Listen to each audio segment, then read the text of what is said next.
Blessed and happy Monday to all of you, my dear friends, my dear brothers and sisters, my dear good people of God, faithful followers of the Daily Gospel Reflection with Father Jack. My dear kababayans, today is December 30, 2024, and today is the 6 days within the octave of Christmas. Today's Gospel is from the beautiful and the wonderful account of the Gospel of Luke, chapter 2, verses 36 to 40. Our Gospel for today speaks about the presentation of Jesus, but this time the story highlights on the experience of a prophetess Anna. Who is prophetess Anna? She's the daughter of Phanuel. She was of great age, very old, 80-year-old widow. And the most interesting part is this: she's old, but she never left the temple but worshiped there with fasting and praying day and night.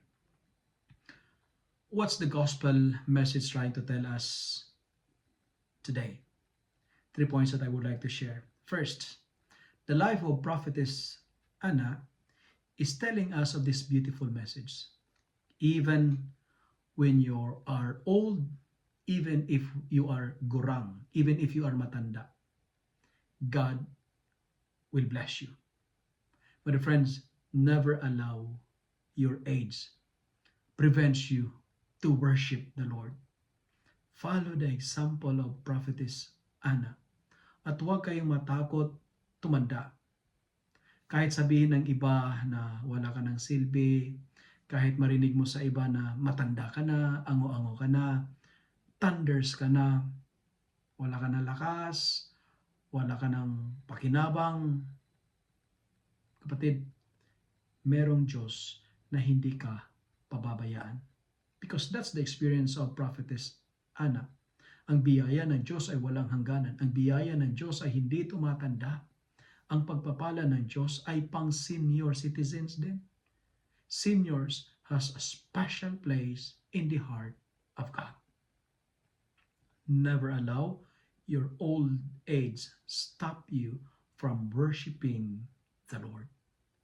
The second point that I would like to share is this: pinagpala ng Diyos ang mga taong hindi napapagod maghintay ng kanyang pangako. Ang Diyos ay may pangako. And when God made a promise, He will fulfill it. It might be delayed, but it will not be denied.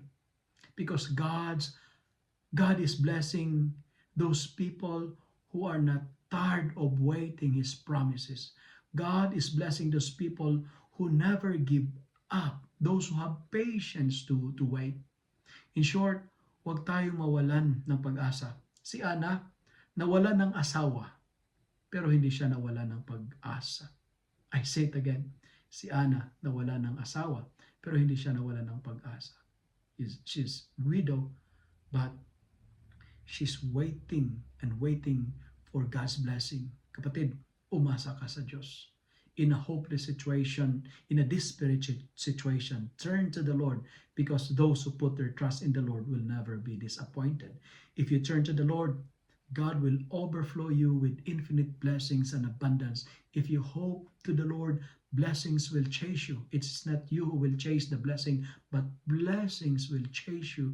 And when you receive the blessing, it is overflowing. And final point, as we close the year 2024, like Anna, stay in the temple. The temple is the source of all blessing. As the year ends, let your praises and worship to God continue. Stay in the temple, because in the temple you will discover what you're looking for. If you love and like this reflection, kindly share it with your friends, share it with your family, make the Word of God viral so that many will be blessed. Amen.